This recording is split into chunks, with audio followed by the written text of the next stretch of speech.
nyaman, enak kita. Contoh urusan nikah misalnya. Halo, kalau umatnya Nabi Isa itu ekstrim soal nikah, seumur hidup cuma boleh 1 kali, sampai mati nggak boleh nikah lagi. Ekstrim. Jadi misalnya laki perempuan pagi nikah, malam suaminya mati, ini istri wajib menjanda seumur hidup, sampai mati nggak boleh nikah lagi. Kok mikir? Sama laki perempuan pagi nikah, sore si istri meninggal, maka ini laki sampai mati nggak boleh nikah lagi, menduda seumur hidup. Ini umatnya Nabi Isa. Kalau umatnya Nabi Musa terlalu over, bebas soal nikah, semampunya berapapun, kuat 5, kuat 100, kuat 500, udar kabeh. Nah, kalau kita umatnya Nabi Muhammad itu tengah-tengah, tawassut, ummatan wasaton, wasat itu tengah-tengah, wasat, wasit, tengah-tengah. Jadi nikah boleh cuma 1, boleh lebih dari 1, tapi dibatasi maksimal 4 masih kurang, rabio jaran.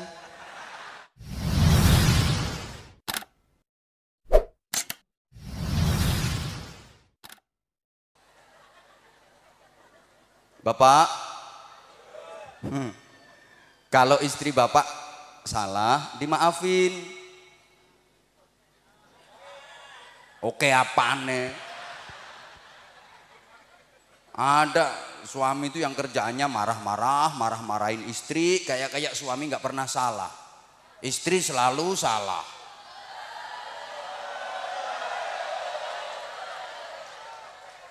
Kerjaannya bentak-bentak istri, bahkan ada yang sering KDRT. Suami apaan tuh? Kalau suami ibu kayak gitu bilang ke aku, oh nek ras sanggup ngerumat karoane. Istri ayu-ayu ning ngene kok disia-siakan. Alah nggak usah GR. Bapak, namanya manusia pak, nggak ada yang lengkap, nggak ada yang sempurna. Bapak kalau nyari istri perempuan yang komplit, lengkap, sempurna, pepek, nggak mungkin nemu di dunia ini. Perempuan tuh kadang dapat ininya tapi nggak dapat itunya. Dari satu segi dia dapat tapi sisi yang lain nggak dapat. Ada yang cuma dapat cantiknya doang.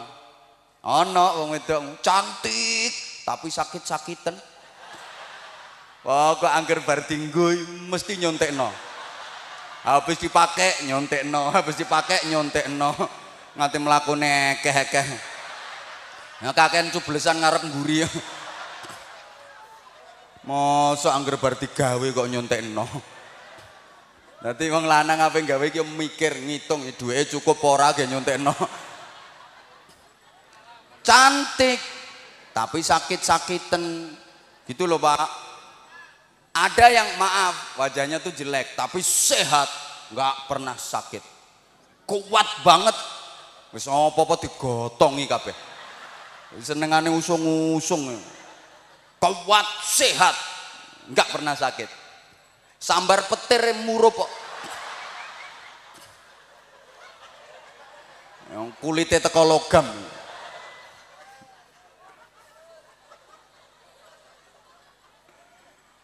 Pak, kadang perempuan tuh ada yang cantik, cuma dia nggak bisa masak, masakannya nggak enak.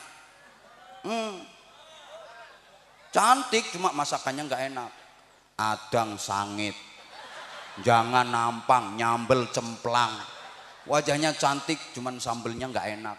Kalau punya istri yang kayak gitu, jangan lihat sambelnya, lihatlah rainya.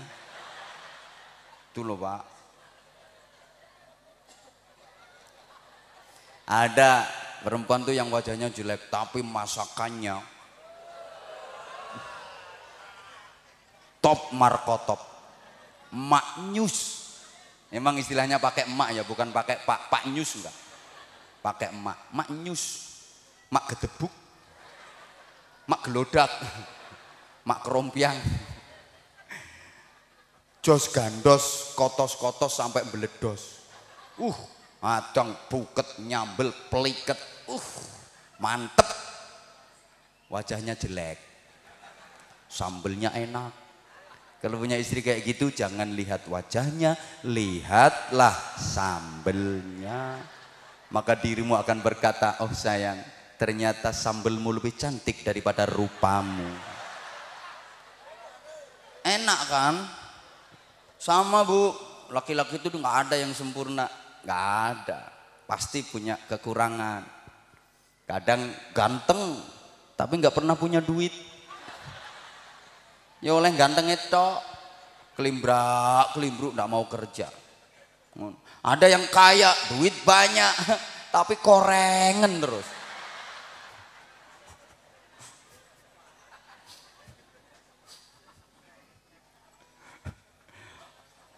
Ada yang gede, tinggi, dawa, tapi lemes model. Gak imbang karo dawane. Melur, lemes. Ada yang kecil, cilik, ndik metekel, tapi pinter penekan. Cilingkrik, cilingkrik, cilingkrik. Gandul, gandul. Wis kadung menek gak mudun-mudun. Nek gak dioncitno ya gak mudun. Cewilik wonge. Siapa ngomong wekku kuwi, wekku kuwi.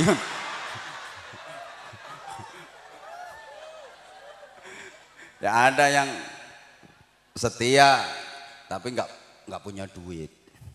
Setia tapi ganti duit. Ono sing nggak pati setia tapi duitnya akeh. Seminggu pulang sekali, seminggu pulang sekali. Tapi ngasih duitnya, turah-turah.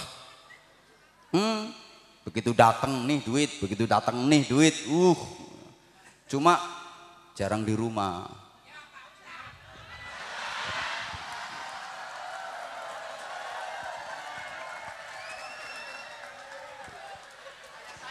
Maksudnya enggak gitu.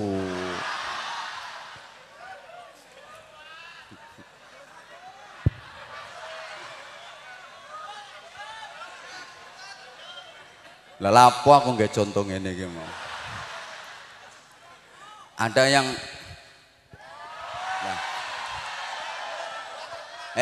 situ nyumbang berapa? Cerewet. Ada yang wah setia banget, kemana-mana selalu dampingin istri. Ya ke pasar dianter, ke toko dianter, ke saudara dianter, tapi nggak punya duit. Duit dari mana mau nganterin istri terus? Makanya ibu sebagai istri jangan latah.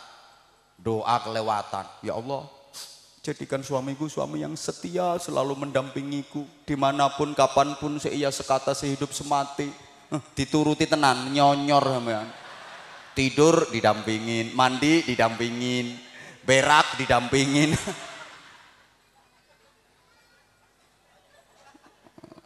Malah susah sampean. Nah udah, ini sisi manusianya para jamaah. Emang ditampakkan oleh Allah.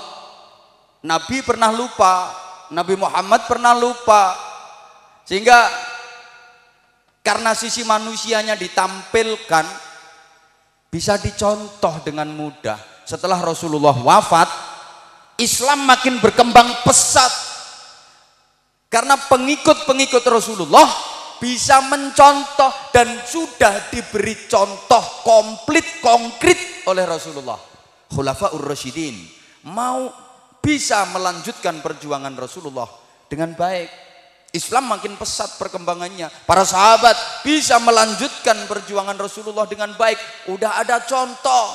Ketika lupa begini caranya menghadapi masyarakat yang ndablek-ndablek kayak gini. Gini solusinya. Nah maaf, kalau Nabi Isa itu sifat basyariahnya nggak muncul, nggak tampak. Sifat manusianya hampir nggak kelihatan. Itu Nabi Isa, sehingga susah dicontoh. Nabi Isa itu seumur hidupnya nggak pernah lupa. Ada manusia kok nggak pernah lupa, itu malah kayak bukan manusia. Nabi Isa itu seumur hidup nggak pernah lupa. Nah, terus Nabi Isa itu kalau dibohongin jadi nyata. Misalnya ada ibu-ibu gendong bayi, ditutupin pakai kain, ketemu sama Nabi Isa ditanya, "Bu, tuh yang digendong apa?" "Batu." Langsung berubah jadi batu seketika.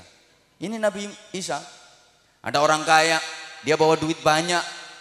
Terus nggak lama ketemu Nabi Isa, ada pengemis datang. Nabi Isa bilang sama orang kaya tadi, "Tuh pengemis kasih duit." Ternyata orang yang kaya bilang, "Aku nggak punya duit." Lep, langsung hilang semua duit. Ini Nabi Isa. Ada ibu-ibu lagi ngomelin suami. Wong lanang rang genah mangane gak lawe enak ya gak gelem nek belanjane mek titik. Ngene iki wong wedok bingung leh muter duit. Coba apa kono dadi wong wedok sekali-kali ngumetno duit, anggite 100.000 entuk ngene sembarang-barang ngene iki apa-apa larang. Mulane ngono rumah tangga iki ya mikir aja njaluk menange dhewe pene lanange njaluk menange dhewe. Sing lanang mau ketip matane tok. Ketemu sama Nabi Isa tahu, dinasehatin, "Bu, istri itu jangan suka berani sama suami, awas kualat lo yo." Lah kok bantah? Kualat taek. Kualat apaan? Ini istri langsung mati di tempat seketika. Untung ini enggak umatnya Nabi Isa. Andai kan di sebelah sini umatnya Nabi Isa, ini udah duda semua. Udah langganan diomelin. Ya karena kayak gitu maka susah dicontoh. Begitu Nabi Isa diangkat ke langit sama Allah, pengikutnya bingung, nggak ada yang bisa nerusin, nggak ada yang bisa nyontoh. Gimana nyontohnya? Nabi Isa itu kan kayak bukan manusia, sifat basariahnya nggak tampak. Lahir nggak punya ayah. Sini ada? Ada jure. Asline yo punya, cuma gak ngaku. Kae lho wong kae lho, kae lho.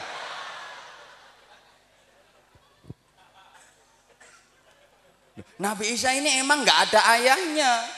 Kan udah mulai lahir aja sifat basariahnya udah mulai gak nampak. Gak paham ya wes pokoknya tak sampai. Sehingga ketika Nabi Isa diangkat ke langit sama Allah, pengikutnya pada bingung. Ini gimana nyontohnya? Gimana ngikutinnya? Bingung. Wah, daripada nggak bisa nyontoh, nggak bisa ngikutin, udahlah anggap aja dia anak Tuhan. Bikin SK ketuhanan. Akhirnya dianggap Isa anak Allah. Yesus Tuhan. Ya SK ketuhanan dibikin. Daripada bingung, gak paham ya wes. Oh nyimak ya wes. Nah, tuh sekarang sisi lakin la kal bashar, manusia yang tidak seperti umumnya manusia, karena beliau istimewa. Rasulullah itu mampu bermain dalam ranah intelektual ketuhanan. Bareng. Disambung yang Maha Esa. 1, 2, 3. Ketuhanan. Tuh enaknya ngundang saya tuh nggak ngelupain Pancasila. Ini tugasnya tentara mesti. Maka wajib nambah. Coba saya kasih contoh. Ini saudaraku para jamaah yang hadir di sini, percaya sama Allah apa enggak? Percaya sama Allah apa enggak? Udah pernah ngelihat Allah apa belum? Belum pernah ngelihat kok percaya? Hah? Coba lagi saya tanya. Percaya adanya malaikat Israel apa enggak? Udah pernah ketemu? Siapa yang pengen cepat ketemu, angkat tangan, nanti langsung tak fatihai. Gak pernah ketemu, kok percaya? Percaya adanya alam kubur apa enggak? Yang kenceng percaya adanya alam kubur apa enggak? Udah pernah ke sono? Rencananya kapan? Percaya enggak kalau malaikat mungkar nakir di alam kubur itu ada? Percaya enggak? Ada yang punya nomor WA-nya? Percaya nggak kalau ngaji kayak gini tuh dapat pahala? Semakin payah semakin berpahala. Percaya nggak? Percaya nggak kalau setiap tetes keringat orang yang ngaji, tetesan keringat orang yang lagi ngaji itu mampu memadamkan api neraka. Walaupun api neraka itu nggak bisa dipadamkan dengan air 7 samudra, seluruh air di dunia ini nggak mampu memadamkan api neraka, tapi tetesan keringat orang yang ngaji mampu memadamkan api neraka. Maka nggak usah dikipasin.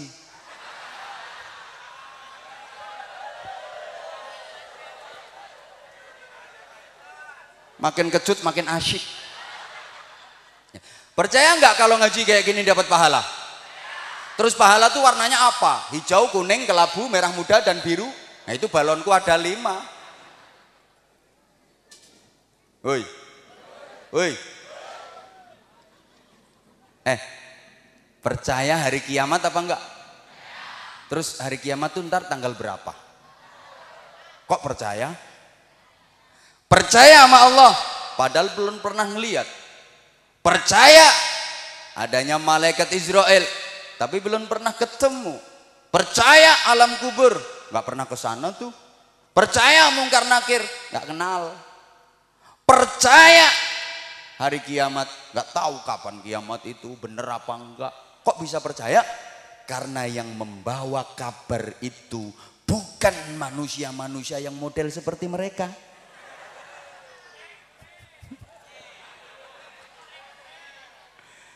Yang membawa berita itu bukan manusia sembarangan, bukan manusia biasa, tapi manusia yang mampu bermain dalam ranah intelektual ketuhanan. Wa ma yantiqu 'anil hawa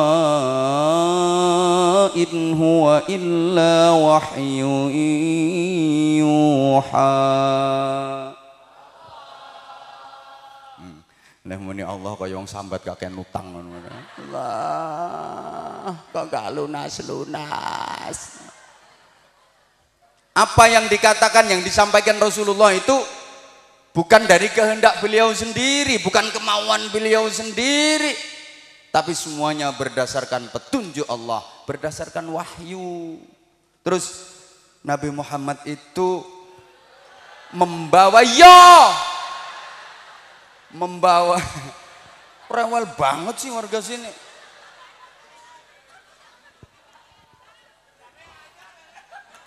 Enggak anyar tapi mahal.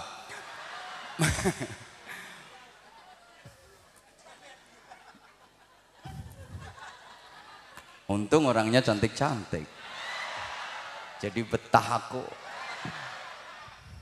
Yang cantik, Nabi Muhammad itu membawa citra ketuhanan, sampai Allah aja memuji Nabi Muhammad, wa innaka la'ala khuluqin 'adzim. Sungguh engkau Muhammad berada pada budi pekerti yang agung.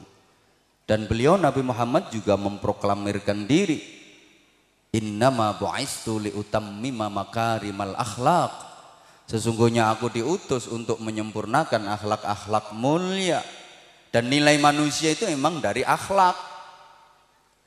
Kalau akhlak udah tertata dengan baik, lahirlah takwa. Dan takwa itu kasta tertinggi manusia di sisi Allah. Derajat tertinggi manusia itu ukurannya takwa. Inna akramakum indallahi atqakum. Dan takwa itulah sesungguhnya prestasi.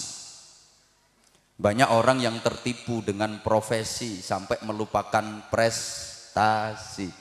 Nilai manusia itu para jamaah bukan dari profesi, tapi dari kok gak nyaut ya? Nilai manusia itu bukan dari profesi, tapi dari Maka ukuran kesuksesan seseorang itu prestasi, bukan profesi. Profesi hanya sarana, alat untuk meraih prestasi. Dan prestasi sesungguhnya adalah takwa. Maka apapun profesimu, mau petani, mau pedagang, mau guru, mau jadi pegawai negeri, mau TNI, Polri, Ustadz, pengusaha, apapun Jadikan profesi itu sebagai alat untuk meraih prestasi, yaitu takwa. Allahumma sholli ala Muhammad. Perhatiin. Profesi itu cuma bungkus. Prestasi itulah isi. Dijawab. Bungkus sama isi itu lebih penting mana? Sama pentingnya. Dinamakan isi itu karena ada bungkusnya. Kalau nggak ada bungkus, mana ada isi? Sama penting. Tapi kalau dari sisi nilai, lebih unggul isi. Bungkus menentukan penampilan, isi menentukan penilaian. Kalau bisa, bungkusnya bagus, isinya mahal. Kalau bisa, bungkusnya bagus, isinya mahal. Panitia nggak usah tersinggung, sensitif banget. Nah kalau nggak bisa, mending bungkusnya nggak begitu bagus, isinya mahal, daripada bungkusnya bagus banget, isinya murahan. Bungkusnya koper, wapi meling-meling, isinya katok teles. Kayak opo? Mending bungkusnya tas plastik kresek wis welek, tapi sini berlian, permata, duit, ngono lho. Hui. Maka rumah yang megah, mewah, indah itu sesungguhnya hanya bungkus. Isinya keluarga yang harmonis, bahagia, ahli ibadah. Apa artinya sih rumah megah kayak istana, tapi isinya keluarga yang berantakan, cekcok tiap hari, berantem tiap hari? Itu bukan rumah tuh, kandang. Mending bentuknya sederhana, tapi dalamnya keluarga yang harmonis, rukun, ahli ibadah. Tuh rumah tangga namanya, rumah tangga. Walaupun tuh rumah nggak ada tangganya. Wajahmu yang tampan, ganteng, keren, gentle, posturmu yang tegap, tinggi besar, gagah, atletis, kulitmu kuning sauntumu, itu cuma bungkus bro, bungkus. Isinya apa? Akhlakmu, itu isi. Sama wajahmu yang ayu, kemerusu, keboy, sumluhai, aduhai, imut, yahud, bahenol, menol, semak, kembelenak, kemontok, kementak, kemolak, kinyis, mingis, mentong, moblong, bahenol, denok, debleng. Itu cuma bungkus, say. Cuma bungkus. Isinya kepribadianmu, kelakuanmu. Apa artinya sih Pak? Punya istri bodinya bagus, wajahnya cantik, tapi hatinya kayak mak lampir. Kayak apa? Ngono lho. Iki ya sekedar hiburan yang merasa istrinya jelek.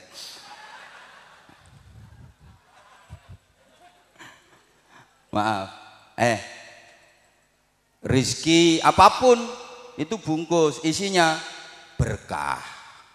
Buku kitab itu bungkus, isinya pengetahuan. Gitu loh. Paham? Nah, saya ceramah kayak gini, bungkus, isinya kenyataan. Sesuai kenyataan enggak yang diomongin? Jadi ceramah siapapun itu cuma bungkus. Siapapun yang ceramah cuma bungkus, isinya realita, kenyataan. Cocok enggak yang diomongin sama kenyataannya? Cocok enggak ucapannya sama perbuatannya? Makanya nggak mudah loh jadi penceramah tuh, resikonya gede. Masih ingat ketika Isra Mi'raj Rasulullah ditampakkan, diperlihatkan ada sekelompok kaum tuqradu alsinatuhum biqiradin minan nar. Lesan mereka, bibir lidah diguntingi dengan gunting-gunting dari neraka. Berdarah-darah, habis, tumbuh lagi, diguntingin lagi, berdarah-darah, habis, tumbuh lagi, diguntingin lagi, berdarah-darah, habis, tumbuh lagi, begitu seterusnya. Rasulullah nanya ke malaikat Jibril, manhum ya Jibril, siapa mereka wahai Jibril? Jibril menjawab, hum khutabaul fitnah, mereka adalah tukang-tukang khutbah, tukang-tukang pidato, tukang-tukang ceramah yang suka menebar fitnah, menebar kebencian, neraka.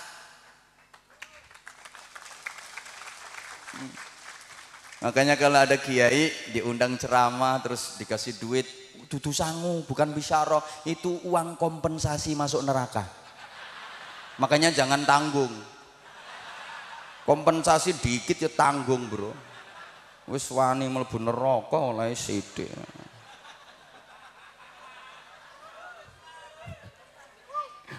Allahumma sholli ala Muhammad. Maka kalau udah bicara takwa, profesi itu jadi gak penting. Apa profesimu gak penting di hadapan Allah.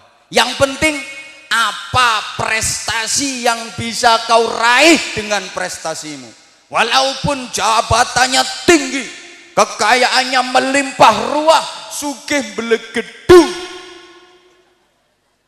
pawinter, ilmune sundul langit, nganti iso nggeraji entut. Ya kalau ngeraji angin wis umum. Kentut iki lho iso digergaji, baru keluar tit langsung krok krok krok krok. Dipotong-potong. Saking pintere. Tapi kalau nggak takwa, percuma, nggak ada artinya tuh jabatan, nggak ada artinya tuh kekayaan. Mending nggak punya jabatan apa-apa, wakil RT aja enggak. Rakyat jelalatan. Oh ya jelata. Tapi bertakwa itu berprestasi namanya. Maka nggak berlebihan rasanya kalau ibadah yang pahalanya besar itu sesuai profesi. Tanpa mengesampingkan ibadah yang lain, tapi yang berpahala paling besar itu yang sesuai profesi. Kiai, ustadz, ibadahnya apa? Ya pengajian, wiridan, sambil jadi teladan. Maka harus jadi ustadz apa ya? Jangan sampai jadi ustadz jarkoni. Kata orang Jawa, iso ujar gak iso ngelakoni. Tapi jadilah ustadz jarkoni. Ya bisa ujar, ya bisa ngelakoni. Gitu loh. Karena maaf ya, orang ngerti itu belum tentu paham. Saya ulang. Kita ya melongo sampean. Orang yang ngerti itu belum tentu dia paham. Orang yang paham belum tentu dia mau menjalani. Belum tentu dia bisa menjalankan. Cuman paham tapi nggak bisa menjalankan. Mbah ora paham gitu ayo. Orang yang ngerti belum tentu dia paham. Orang yang paham belum tentu dia menjalankan. Contoh, Mas, sampeyan baca komiknya Kopingho itu, komik persilatan itu loh. Sampeyan membaca itu ngerti, paham alur ceritanya. Tapi apa habis baca komik itu terus sampean bisa jurus-jurus silatnya? Gitu loh. Sampean nonton film Superman, sampean ngerti, sampean paham. Tapi apa habis nonton film Superman lantas sampean bisa terbang?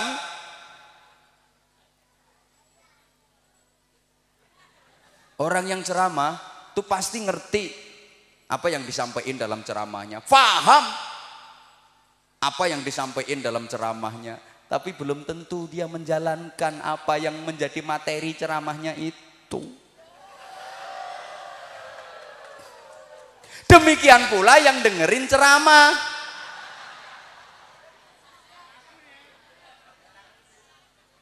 Nah kalau pedagang ibadah yang berpahala besar apa? Ya dagang yang jujur, yang baik. Jangan suka bohong. Jangan suka dusta. Mbok ora dirungokno. Nek kulaan sakmene yang ngomong sakmene, kulaan sakmono yang ngomong sakmono. Kadang ditawar. Kulaane 250, ditawar 300 enggak dikasih. Yo enggak bisa. Belum dapet. Wong iki kulaane gak oleh sakmono. Lho padahal wis oleh bathi 50 lho. Lho sing kulino nglakoni ngeklek. Ya itu namanya mentertawakan diri sendiri. Ya gak oleh Mbak, kulaane gak oleh sakmono. Lha tuh nek sakmono iki bakule melok sapa? Ya melok bojone. Kalau guru ibadah yang berpahala besar apa? Ya intisyarul ilmi, menyebarkan ilmu, mengajar. Kalau TNI ibadah yang berpahala besar apa? Pertahanan, menjaga keutuhan NKRI. Itu prioritas. Kalau polisi ya Kamtipmas, pokok wilayah hukumnya kondusif, aman, itu pahalanya paling gede. Nah misalnya polisi suruh puasa tiap hari, ini Babin Kamtipmas puasa tiap hari. Akhirnya ada warga sini yang kehilangan motor lapor, Pak motor saya hilang Pak, suruh sono aku lemes. Ini malah puasanya polisi gak diterima sama Allah. Makanya Pak polisi puasa jarang-jarang gak apa-apa. Yang penting Kamtipmasnya kondusif. Ya seneng wis males poso diomongin ngene.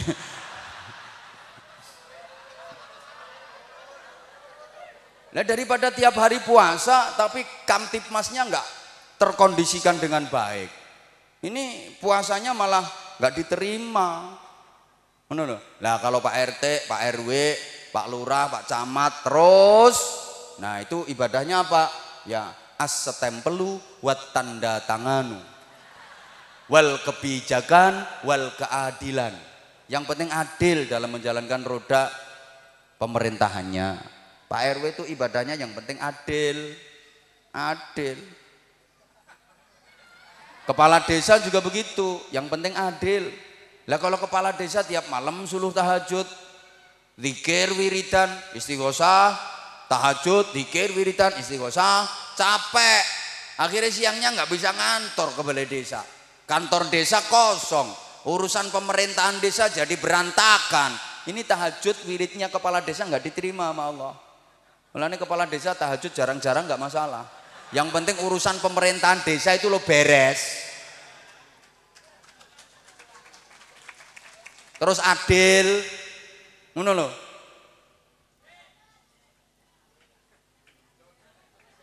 Nah, kalau orang yang lagi punya hutang, ibadah yang berpahala besar apa? Ya kerja keras, nyari duit, biar bisa bayar utang. Jangan salah, punya utang masuk masjid, duduk bersila, muter tasbih, ya lunas utangnya, nyolong kotak amal. Kalau orang kaya ibadahnya nyumbang. Ditirukan bareng-bareng biar yang kaya tuh denger. Orang kaya tuh ibadahnya, sekali lagi orang kaya tuh ibadahnya. Ini yang teriak kenceng mesti wong melarat. Soalnya harap-harap sumbangan gitu. Ya jangan salah pasang. Cerita dikit ya. Di rumah, maksudnya rumah saya, itu hampir tiap hari ada tamu, hampir tiap hari. Ya macam-macam tamunya. Ada tamu wali santri, ada tamu yang minta jadwal ngaji, ada tamu yang minta suwo. Nah, iya, emang kalau di kampung kan kiai identik dengan tukang suwo. Jadi curhatan masyarakat. Ya, sering ada tuh bapak-bapak minta doa, kiai minta doa, suwo kayak apa? Istri saya cerewet banget. Dia iku njaluk suwuk sing kena nggo mbungkem cangkeme wong wedok. Bojo kula cerewet iki. Kula njaluk suwuk sing kena nggo mbingkem cangkeme wong wedok. Ya tak kasih, padahal aku dhewe lagek bar dicelathu. Wis tak kei ae, mandi enggak urusan belakang. Yang penting kan oleh gula.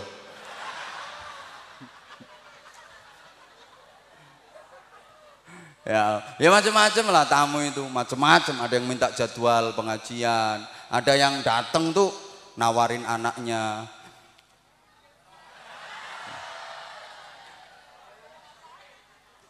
Kongkon mulang. Oh diomongin kok. Ada tuh pernah orang kaya, kaya banget, kaya pakai banget.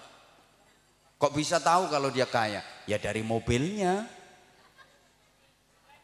Bukan rental, gak mungkin nek rental nggo mobil ngono iku. Mobile level 5M ke atas kok.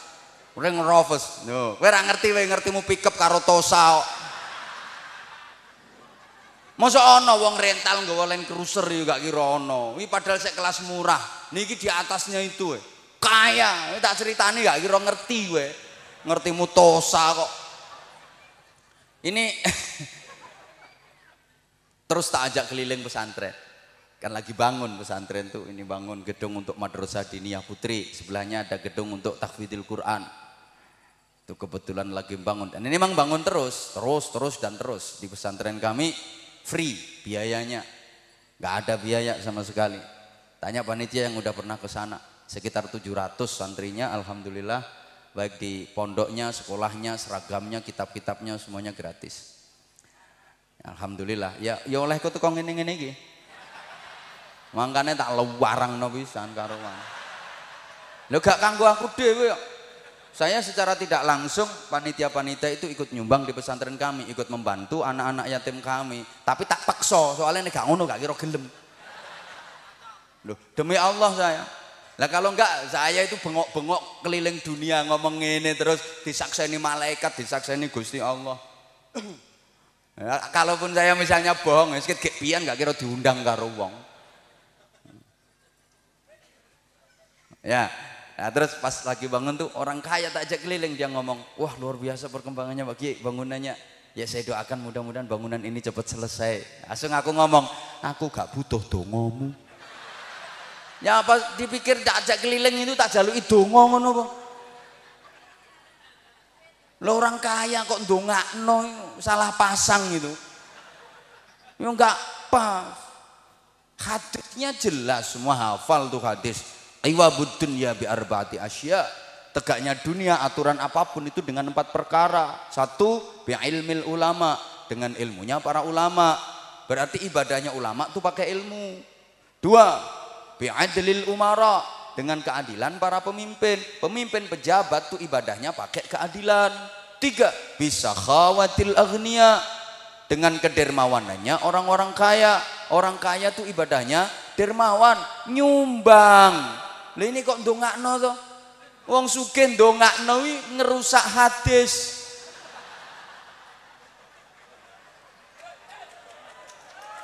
Iya, salah langkah, salah pasang. Yang bagian doa siapa? Tuh, yang miskin-miskin tuh. Bid'awatil fuqara, yang keempat doanya orang-orang miskin.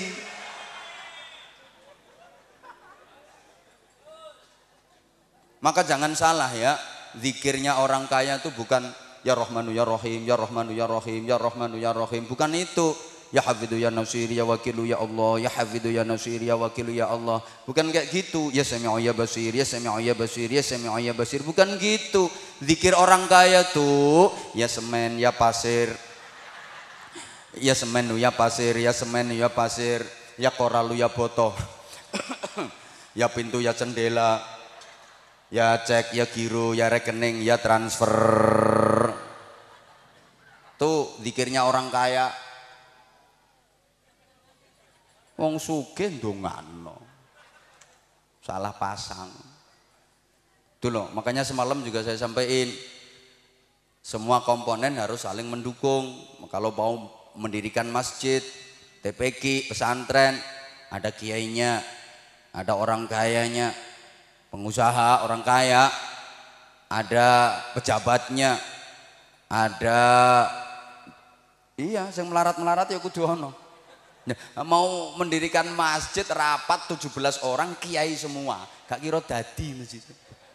1 baca Quran, 1 buka kitab, 1 pegang tasbih, gak dadi. Bangun masjid ini gak cukup ditakbiri Allahu Akbar terus material teko kabeh.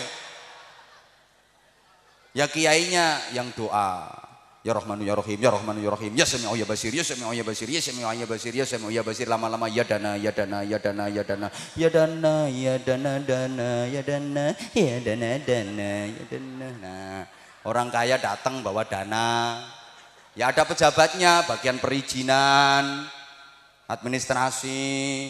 Ya ono sing melarat-melarat ngono kae. Bagian kerja. Ini gak ono sing melarat, sapa sing kerja? Ngono lho. Ini baru satu. Duh, gak cukup ini waktunya. Dua, iya. Sekarang yang kedua. Alhamdulillah. Gak cukup ini waktunya. Ya, ringkes-ringkes saja. Kita ditakdir Allah menjadi umat yang terbaik. Khaira ummatin. Umat terbaik di antara umat-umat yang lain, kitalah yang terbaik. Ummatan wasaton, umat yang tengah-tengah, sedengan, moderat.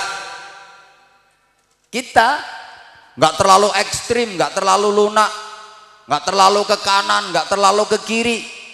Ini selaras dengan karakter bangsa Indonesia, tengah-tengah. Jodohnya bangsa Indonesia itu berada di posisi tengah-tengah. Kita pernah dibawa ke kanan oleh Masyumi, DITII, mau dibikin negara Islam. Nggak bisa, nggak jodoh. Bukan karakter negara kita seperti itu. Pernah dibawa ke kiri oleh PKI, mau dijadikan negara komunis. Nggak bisa, sampai kapanpun nggak akan bisa. Nggak akan bisa. Nggak jodoh. Jodohnya kita tuh di tengah-tengah. Mbok ketoke gak paham sama yang Jabah Hasan ngene ya. Modelmu kaya gak iso mikir.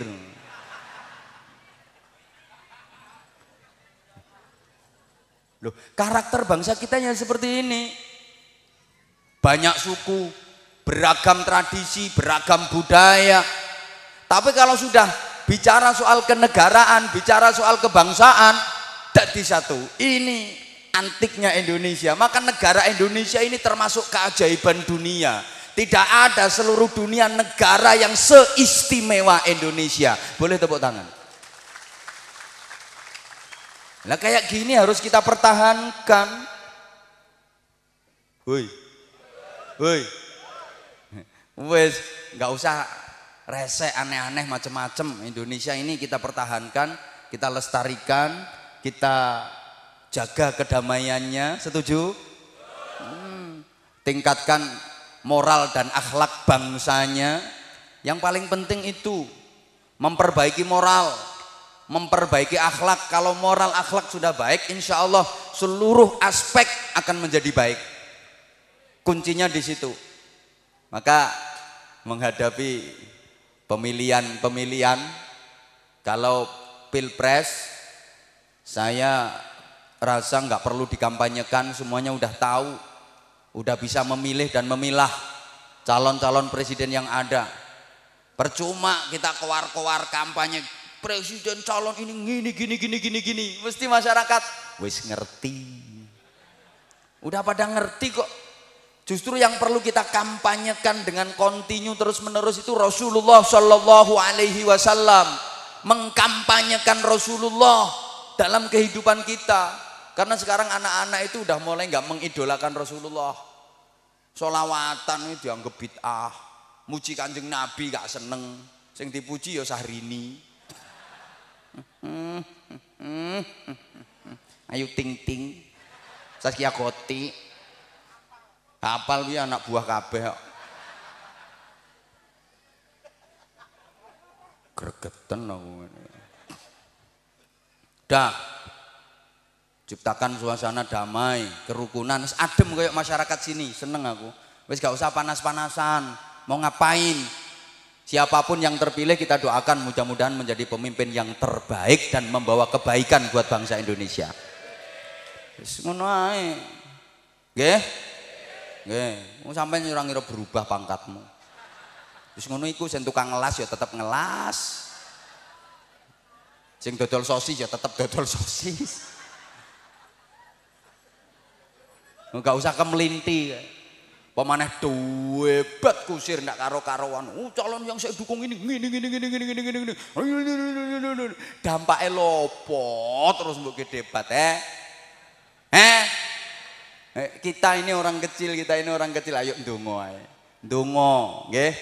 Memperbanyak doa, mudah-mudahan negara kita ini diberi keamanan oleh Allah Subhanahu wa taala, diberi kedamaian oleh Allah Subhanahu wa taala. Oke.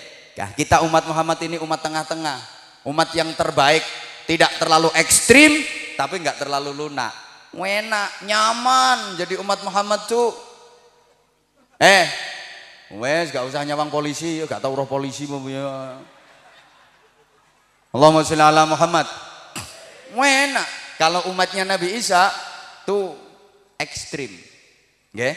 Umatnya Nabi Isa itu ekstrim. Umat Nabi Isa. Kalau umatnya Nabi Musa sangat lunak. Allahumma sholli ala Muhammad. Nah, kalau kita itu tengah-tengah. Tidak terlalu ekstrim, tidak terlalu lunak. Nyaman, enak kita. Contoh urusan nikah misalnya. Halo. Kalau umatnya Nabi Isa itu ekstrim. Soal nikah seumur hidup cuma boleh 1 kali. Sampai mati nggak boleh nikah lagi. Ekstrim. Jadi misalnya laki perempuan pagi nikah, malam suaminya mati. Ini istri wajib menjanda seumur hidup. Sampai mati nggak boleh nikah lagi. Kok mikir? Sama. Laki perempuan pagi nikah, sore si istri meninggal. Maka ini laki sampai mati nggak boleh nikah lagi, menduda seumur hidup. Ini umatnya Nabi Isa. Kalau umatnya Nabi Musa terlalu over, bebas. Soal nikah semampunya berapapun. Kuat 5, kuat 100, kuat 500. Udar kabeh. Nah, kalau kita umatnya Nabi Muhammad itu tengah-tengah. Tawassut, ummatan wasaton. Wasat itu tengah-tengah. Wasat, wasit, tengah-tengah. Jadi nikah boleh cuma 1, boleh. Boleh lebih dari 1, tapi dibatasi. Maksimal 4. 4 masih kurang, rabio jaran.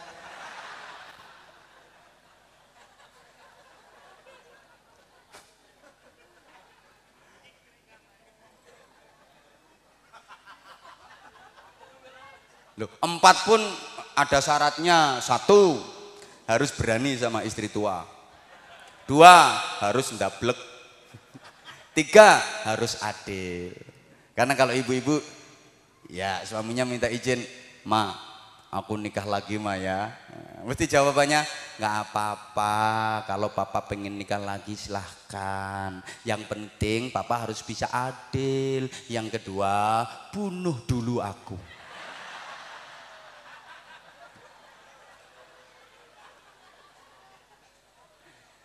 Itu simple ya. Jadi misalnya ini ya, misalnya zaman Nabi Musa dulu, kalau datang ke ulama, datang ke kiai, itu nggak boleh bawa apa-apa, nggak boleh pakai buah tangan, nggak boleh bawa gula, parsel, nggak boleh kasih duit, nggak boleh, haram, dosa. Ini umatnya Nabi Isa, umatnya Nabi Isa. Jadi untung aku gak menang. Ya kalau nggak gitu dosa lah. Kita umatnya Nabi Muhammad tuh tengah-tengah. Ummatan wasaton, tengah-tengah. Jadi datang ke ulama sowan, bawa oleh-oleh boleh, nggak bawa oleh-oleh boleh, tapi yang bagus bawa. Nah, gitu. Ngasih duit boleh, nggak ngasih duit boleh, tapi yang bagus ngasih. Tengah-tengah lah, ummatan wasaton, umat tengah-tengah, termasuk menjaga keseimbangan antara urusan dunia dengan urusan akhirat, menjaga keseimbangan antara hablum minallah dengan hablum minan nas. Ini umat Nabi Muhammad seimbang. Jadi nggak cuma diajarkan secara ritual saja, tapi juga sangat memprioritaskan horizontal. Urusan nama Allah bagus, urusan nama sesama bagus. Maka kalau Bapak Ibu belajar tentang syu'abil iman, cabang-cabangnya iman, itu semuanya tercakup. Hablum minallah, hablum minan nas. Allahumma sholli ala Muhammad. Kalau belajar tentang cabang-cabangnya iman, yang tertinggi apa? A'laha la ilaha illallah. Iman dengan strata tertinggi adalah la ilaha illallah. Wa ausatuha ikramud dhaif. Tengah-tengahnya iman memuliakan tamu. Maka Nabi Ibrahim sampai diangkat jadi Khalilullah, kekasih Allah. Karena Nabi Ibrahim itu ahli hormat tamu. 47 tahun Nabi Ibrahim itu nggak pernah makan kecuali bareng sama orang lain, bareng sama temen. Jadi Nabi Ibrahim itu nggak pernah makan sendirian 47 tahun itu. Jadi kalau mau makan tuh nyari temen dulu, diri di depan rumah, udah makan? Udah. Terus udah makan belum? Belum. Yuk makan bareng aku. Udah makan belum? Yuk makan bareng aku. 47 tahun. Kalau nggak nemu temen, nggak dapet temen, ya nggak makan. Itu Nabi Ibrahim. Dan ibu-ibu malah makan ngumpet-ngumpet. Jangan sampai ketahuan temen. Wa adnaha imatatul adza anit thoriq. Iman yang terendah itu menyingkirkan duri dari tengah jalan. Tadi lagi habis ngaji kayak gini, di tengah jalan ada duri, ada pecahan kaca, ada paku, singkirkan. Ini kenapa? Ya menyelamatkan saudara kita, menyelamatkan teman-teman kita. Paham? Paham? Sehingga Islam itu sangat menjaga nilai kemanusiaan, sangat menghargai manusia. Betapa Bapak Ibu pernah mendengar sebuah hadis, misalnya lagi musim kemarau, susah banget nyari air. Woi, katanya minta dilanjutin. Susah banget nyari air. Karena itu lagi musim kekeringan, susah nyari air. Punya air cuman sedikit. Masuk waktu sholat, perlu wudhu, pakai air. Sementara kita punya kambing, kehausan, udah berhari-hari nggak minum, takut mati. Nah, ini air cuman sedikit. Kalau dipakai buat wudhu, kambing nggak minum, bisa mati. Kalau diminumin ke kambing, kitanya nggak bisa wudhu. Padahal wudhu ini urusan sholat, urusan dengan Allah. Sementara ngasih minum kambing, urusan sama kambing. Apa kata agama? Kasih air itu minum. Kasih minum kambingnya. Wudhunya gimana? Urusan sama Allahnya gimana? Ganti tayamum, pakai debu. Loh, Allah aja ngalah sama kambing. Jadi Allah itu menghargai hak perkambingan. Apalagi hak kemanusiaan. Melaksanakan ibadah haji, baik apa baik? Bagus apa bagus? Dari sisi ritual, hablum minallah. Tapi kalau dana yang dipakai itu dana yang enggak bener, hasil dari muamalah yang haram, modal sosial yang haram, percuma tuh hajinya, enggak diterima sama Allah. Maka ketika Rasulullah ditanya, apa tanda haji mabrur wahai Rasulullah? Jawab Rasulullah, ifsya'us salam, menyebarkan salam, menebarkan kedamaian. Wasilul arham, menyambung tali persaudaraan. Wa it'amut ta'am, memberi makan. Udah sampai segitu. Hoi, coba saya tanya lagi. Misalnya ada warga sini habis ikut sholat berjamaah di masjid, selesai zikir doa mau pulang, dia terpeleset, jatuh, mati. Ini matinya baik apa baik? Habis sholat jamaah mau pulang, terpeleset dia di masjid, jatuh, mati. Ini matinya baik apa baik? Baik apa baik? Dalam pandangan kita mungkin baik. Tapi coba misalnya dia nggak rukun sama saudara, dia nggak akur sama tetangga. Ada hadis Nabi yang menyatakan, yamkutullah qati'a rahimin walau mata jawfal ka'bah sajidan. Allah melaknat orang yang memutus tali persaudaraan walaupun tuh orang matinya lagi sujud di dalam Ka'bah, nggak cuma di masjid perumahan sini. Gimana kalau kayak gitu? Woi, orang yang mati syahid itu semuanya masuk surga. Asyuhada yadkhulunal jannah, kata Rasulullah, illa man lahu dainun wa laisa lahu wafaun. Coba, orang-orang yang mati syahid semuanya masuk surga kecuali orang yang punya tanggungan hutang tapi hutangnya nggak diberesin. Meskipun mati syahid nggak bisa masuk surga. Kenapa? Karena menyangkut hutang, ini menyangkut hubungan baik dengan sesama manusia. Betapa Islam sangat memperhatikan hak kemanusiaan. Yuk bareng, kemanusiaan. Ditambah yang adil dan beradab, bareng, kemanusiaan.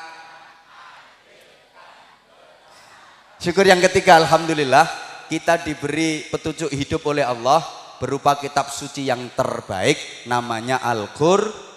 Al-Quran itu kitab suci yang paling mulia, maka semua yang bersentuhan dengan Al-Quran menjadi mulia. Bareng, semua yang bersentuhan dengan Al-Quran menjadi diturunkan oleh Allah yang maha mulia melalui malaikat Jibril. Maka malaikat Jibril menjadi malaikat yang paling diberikan kepada Nabi Muhammad, sehingga Nabi Muhammad menjadi nabi yang paling. Turunnya Al-Quran itu pada satu malam yang disebut Lailatul Qadar, maka Lailatul Qadar menjadi malam yang paling. Turunnya pada bulan Ramadan, sehingga Ramadan menjadi bulan yang paling. Maka siapapun yang mempelajari Al-Quran, membaca Al-Quran, mengkaji Al-Quran, memahami Al-Quran, mengamalkan Al-Quran, maka dia menjadi orang yang di dunia mulia, di akhirat. Mudah-mudahan kita semua termasuk anak-anak kita menjadi ahlul Quran. Ini tiga hal. Satu, syukur. Alhamdulillah kita dikarunia Allah seorang nabi yang terbaik. Mudah-mudahan kita betul-betul bisa mencintai Rasulullah dengan sebenar-benarnya cinta, kemudian meneladani Rasulullah, itba kepada Rasulullah, menjalankan sunnah-sunnah Rasulullah dengan baik dan benar. Yang kedua, alhamdulillah kita dijadikan Allah sebagai umat yang terbaik. Mudah-mudahan kita betul-betul bisa mewujudkan, memperjuangkan diri kita agar benar-benar menjadi umat yang terbaik. Yang ketiga, alhamdulillah kita diberi petunjuk hidup oleh Allah berupa kitab suci yang terbaik, namanya Al-Quran. Semuanya mudah-mudahan menjadi ahlul Quran, mendapatkan syafaatnya Al-Quran, dan terutama sekali syafaatnya Rasulullah Shallallahu Alaihi Wasallam. Mudah-mudahan pertemuan kita hari ini manfaah, maslahah, barokah fid dini wad dunya wal akhirah bi barakatil Fatihah.